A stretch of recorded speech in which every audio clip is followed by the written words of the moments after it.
Magandang gabi, isang pinagpalang araw, patapos na araw sa inyong lahat. Shoutout muna sa mga taga-Liceo, dyan. Alam kong miss na miss nyo na ang Liceo Youth Fest. Salamat pala kay Richie Shane Castillo para sa design ng Liceo Youth Fest 2019. Ngayong gabi ay ating pag-usapan ang ika-4 na topic mula sa part 1 ng ating pananampalataya. Part 1, what we believe. At tayo nakaka-4 na ngayon, paglilinaw pa rin sa ating paniniwala. Marahil ay isang napapansin ng mga tao, logically speaking, pagdating sa pananampalataya, ay ano ang halaga pa ng pinaniniwalaan mo tapos hindi mo naman nakikita? Totoo pa ba yun? Totoo pa ba ang iyong pinaniniwalaan kahit na hindi mo yun nakikita? Yan ang ating pag-uusapan ngayong gabing ito sa ating magiging pagninilay sa katisismo at gayon din sa salita ng Diyos.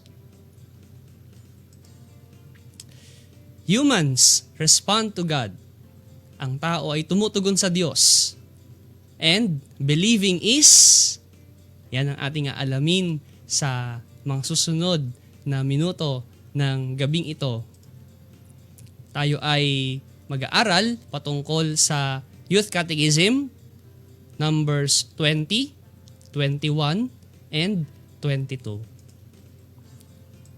Tayo ay tumungo doon sa mga katanungang ito at ilang paliwanag kung ano yung believing, kung ano yung faith, ano yung pananampalataya, ano yung mga salitang ito ayon sa katisismo ng simbahan.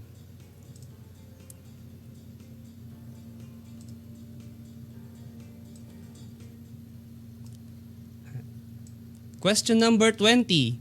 How can we respond to God when He speaks to us? Ang sagot, to respond to God means to believe Him. Yung pagtugon pala sa Diyos ay pagpapakita ng paniniwala natin sa Kanya. Kung ano man, bakit ka tutugon kung hindi ka naman naniniwala? Kung hindi ka naniniwala, bakit ka sasagot doon? Bakit ka tutugon sa Diyos? Sabi pa rito, anyone who wants to believe needs a heart that is ready to listen. In many ways, God seeks contact with us. In every human encounter, in every moving experience of nature, in every apparent coincidence, in every challenge, every suffering, there is a hidden message from God to us. He speaks even more clearly to us when He turns to us in His Word or in the voice of our conscience. He addresses us as friends. Therefore, we too should respond as friends and believe Him, trust Him completely, learn to understand Him better, and accept His will without reservation. Sa pakikipagkaibigan sa ating mga kaedad, sa kaklase, o yung madalas ating nakakasama, parang ganito yung sinasabi rito doon sa believing, yung responding to God. Kapag ka ba iniharap sa iyo ang isa mong kakilala at tinanong ka, naniniwala ka ba dito? At ang sagot mo ay oo, ito ay pagpapakita syempre ng iyong pananalig o pagtitiwala, paniniwala, pagtugon doon sa kakayanan o sa pagkatao niya. At sa mga pangyayari sa buhay natin, maaari nating makita, unti-unti, makilala paano nangyayaring ang mga bagay na to. Paanong nadisenyo ang mga nakikita natin. Paanong nangyayari na nakaset up na ang pagsikat ng araw, paglubog nito, pagliwanag ng buwan, pag-ulan, pagsikat ng araw. Paano nakadesenyo ang mga bagay na to? Sa mga coincidences na ito o sitwasyon, maaari nating makilala At tumugon tayo doon sa hindi natin nakikita pero totoo. At yun ay ang Diyos. Kahit nga sa sense of suffering, di ba, noong mga nagdaang topics, binigyan natin ng pahapyaw, panimula ang pagdating ng Panginoong Hesus na siyang nagpakita at nagpakilala ng Diyos sapagkat sa Kanya nakita natin ang Diyos. At kahit siya ay dumanas ng suffering, nakita natin sa Kanya tayo pala ay nagiging kaisa ng Diyos at ang Diyos ay nagiging kaisa natin. Question number 21. Faith. What is it? Faith is knowledge and trust. It has 7 characteristics. Faith is a sheer gift of God, which we receive when we fervently ask for it. Faith is the supernatural power that is absolutely necessary if we are to attain salvation. Faith requires the free will and clear understanding of a person when he accepts the divine invitation.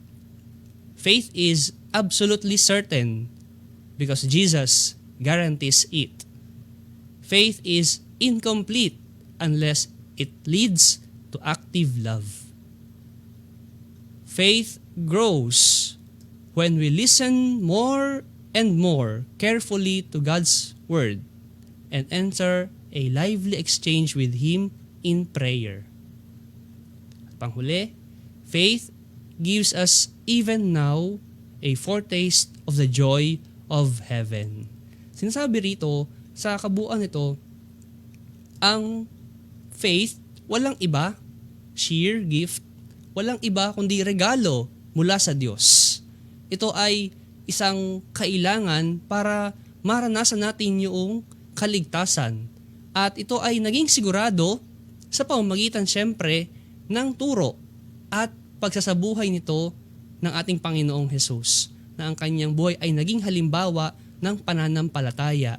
At ang pananampalataya ay lumalago nang sa gayon tayo ay makapakinig palalo, tayo ay unti-unting magkaroon ng pakikipagpalitan, pakikipag-ugnayan sa Diyos ng mensahe sa loob ng panalangin.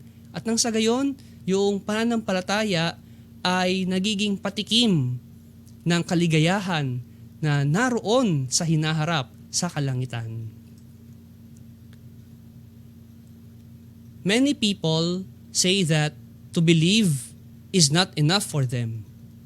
They want to know. The word believe, however, has 2 completely different meanings. If a parachutist asks the clerk at the airport, "Is the parachute packed safely?" And the other man answers casually, "I believe so." Then that will not be enough for him. He would like to know it for sure. But if he asks a friend to pack the parachute, then the friend will answer the same question by saying, "Yes, I did it personally. You can trust me." And to that, the parachutist will reply, "Yes, I believe you." This belief is much more than knowing. It means assurance. And that is the kind of belief that prompted Abraham to travel to the promised land. That is the faith that caused the martyrs to stand fast till death. That is the faith that still today upholds Christians in persecution. A faith that encompasses the whole person. Yung faith, para bang napakalaking puwersa nito sa buhay, sa kalooban, sa kaisipan ng tao na ang kahit na hindi sigurado ay nagiging totoo sa kanya, na inihaharap ng realidad. Ito, mayroong limitasyon, hanggang dito lang. Pero yung pananampalataya ay lumalagpas, tumatawid doon sa nakikita. Kaya nga, halimbawa dito ay yung parachutist na nagpaayos ng parachute. Yung pagtatanong niya doon sa clerk sa airport, ang sagot sa kanya ay, I believe so. Pero kung kaibigan nga naman niya ang kanyang tinanong at yung kaibigan niyang ito ay tunay na mapagkakatiwalaan, kapag ka ito ay tumugon, ito ay totoo sa kanyang ginawa, kasabihin niya, yes, I did it personally. You can trust me. At syempre, maniniwala itong parachutist na ito dahil ang kanyang kaibigan ang nag-ayos ng parachute para sa kanya. Hindi man niya nakita kung paano inayos, pero dahil meron siyang pagtitiwala, totoo. Hindi pa man nakikita, hindi pa man nangyayari, alam niyang totoo na agad. At yun ang faith. Yun din ang kumilos sa ating amang si Abraham upang kahit na hindi sigurado anong mayroon sa pag-travel niya papunta sa Promised Land, ay ginawa niya iyon. Ganun din ang mga santo at santa, ang mga martir ng ating pananampalataya. Iniharap sa kanila ang mga siguradong bagay, pero pinanghawakan nila ang mga hindi nakikita, at yun ay ang kaligayahan na inaabangan nila sa kalangitan.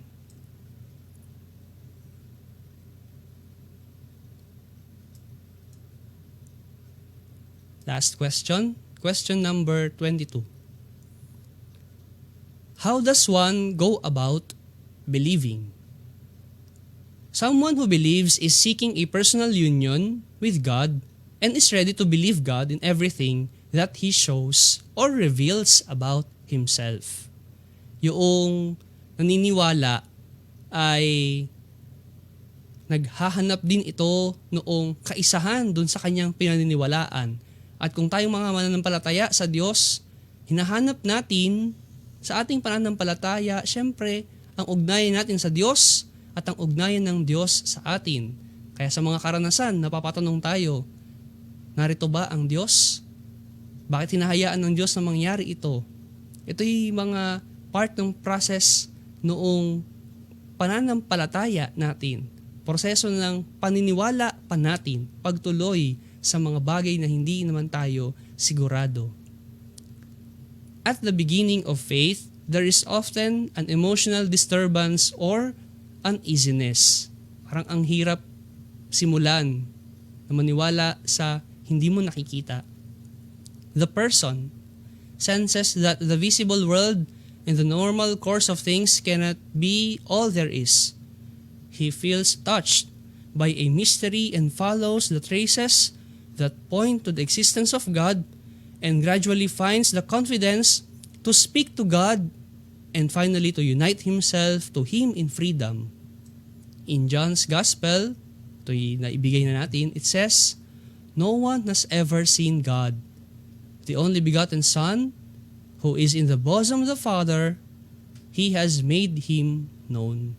That is why we must believe Jesus Christ, the Son of God, if we want to know what God would like to communicate to us. Believing, therefore, means accepting Jesus and staking one's whole life on Him. Kung yung sense of knowing, parang unang idea ay nasa isip muna, yung believing ay kumikilos palabas patungo sa pagkilos. Kaya sa kaduluran nung sinasabi rito, believing therefore means accepting Jesus and staking one's whole life on Him.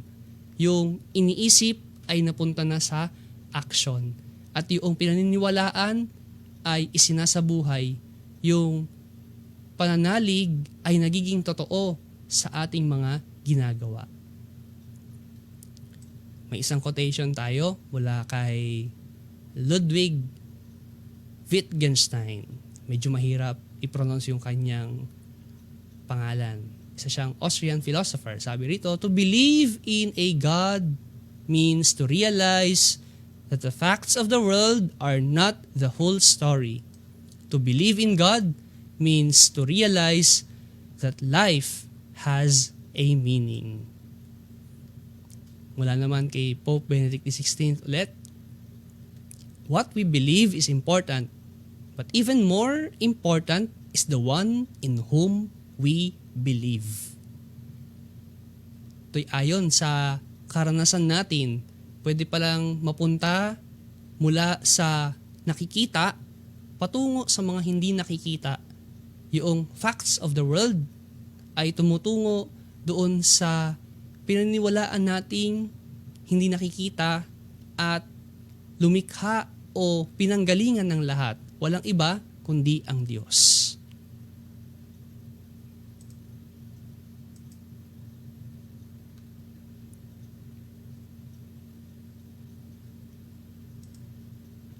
Tayo'y magnilay. Faith is a supernatural gift of God. It is beyond our natural abilities. We can believe because God's Spirit enables us to do so. Faith mysteriously involves our choice to respond to God and His Word.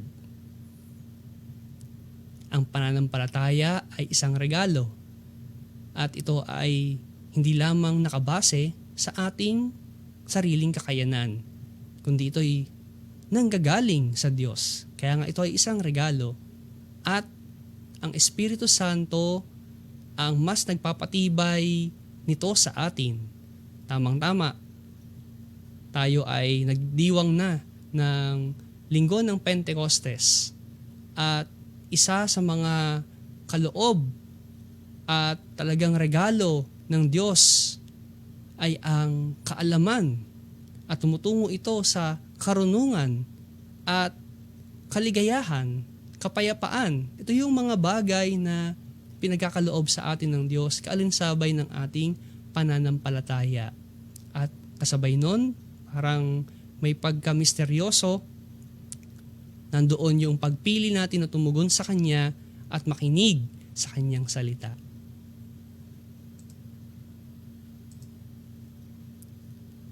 Basahin natin ang isang bahagi ng banal na kasulatan mula sa sulat sa mga Hebreo. Ang pananampalataya ay katiyakan na mangyayari ang ating mga inaasahan at paninindigan tungkol sa mga bagay na hindi nakikita.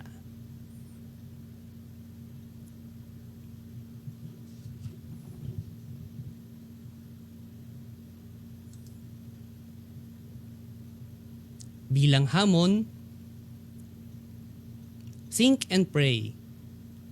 Think about one part of the Catholic faith you find most difficult to accept. Ask God to help you to understand and believe more deeply.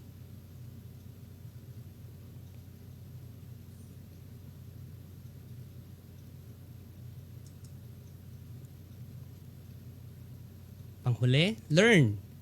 Ask a learned Catholic to help you understand the part of the faith you find most difficult to accept.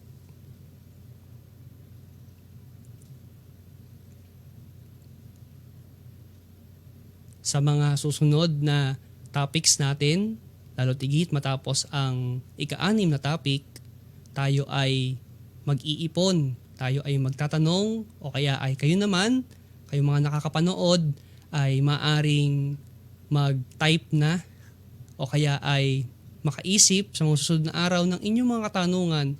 Ano ang isang bagay na mahirap o kaya ay parang hindi ko gaanong naunawaan talaga sa aking pananampalataya bilang Katoliko. Siguro nasabi mong, nagsisimba naman ako. Kahit paano ay na-appreciate ko ang misa. Alam ko ang kahalagahan nito. Ako ay naniniwala na mahalaga ang pangalaga sa pananampalataya. Pero mayroong ilang detalye o maliliit na katotohanan parang hindi ko ganon maunawaan o matanggap. Ano ang mga bagay na to? Ano yung mga katanungan na gusto mong unti-unti maging malinaw sa iyo, lalo tigit sa katotohanan ng ating pananampalatayang Katoliko, Kristiyano.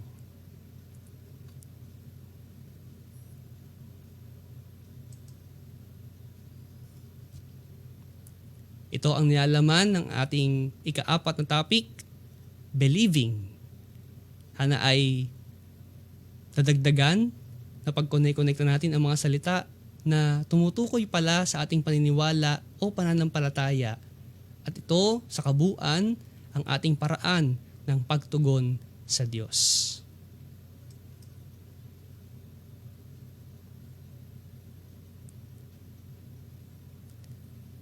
Habang tayo nalalapit sa pagwawakas ng araw na ito, ating ginugunita ang mahal na Birheng Maria, ang mahal na ina ng sambayanan. Kaya bilang pangwakas na panalangin, tayo ay aawit at kayo ay maaring makisabay. Nariyan ang lyrics ng kanta, ang Maria, Ina Ko.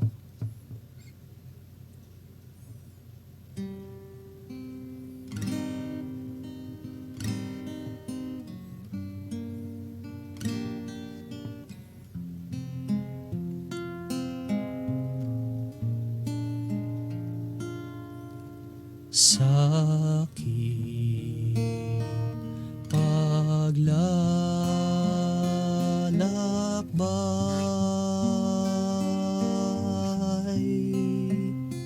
sa bundok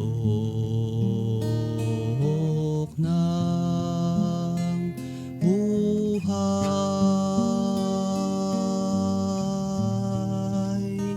sa ligaya't lumbay, maging talang gabay.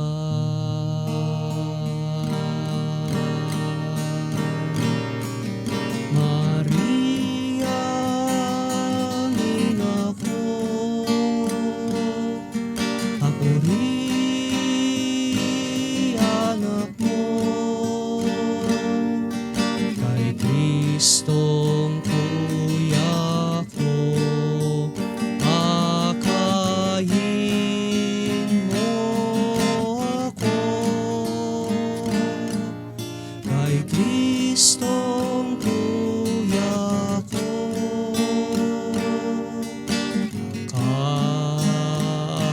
akayin mo ako.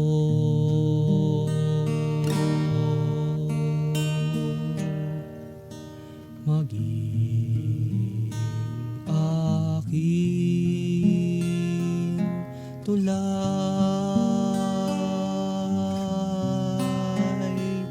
sa langit kong pakay,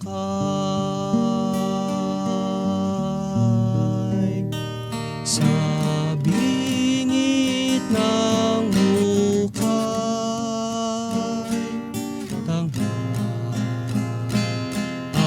aking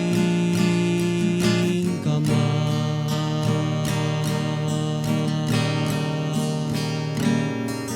Maria, ina ko, ako rin anak mo, kay Kristong kuya ko, akayin mo ako, kay Kristong kuya ko,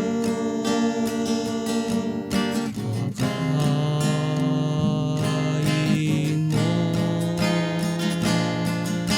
ako.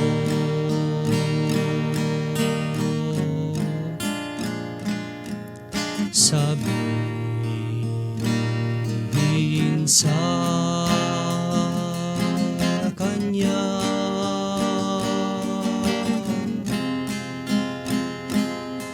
aking dusa at saya,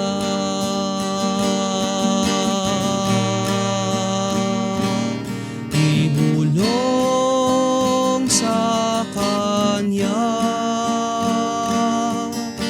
minamahal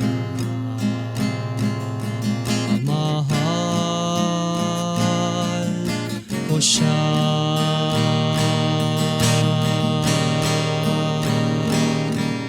Maria,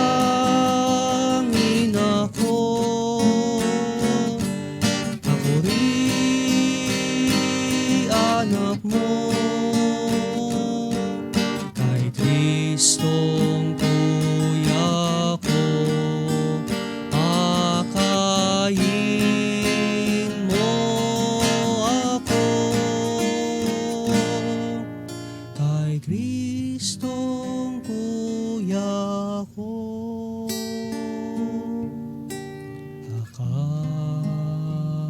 Akayin mo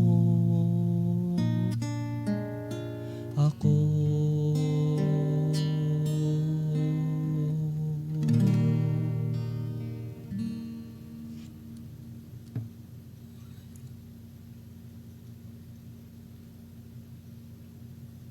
Sa ngalan ng Ama at ng Anak at ng Espiritu Santo. Amen.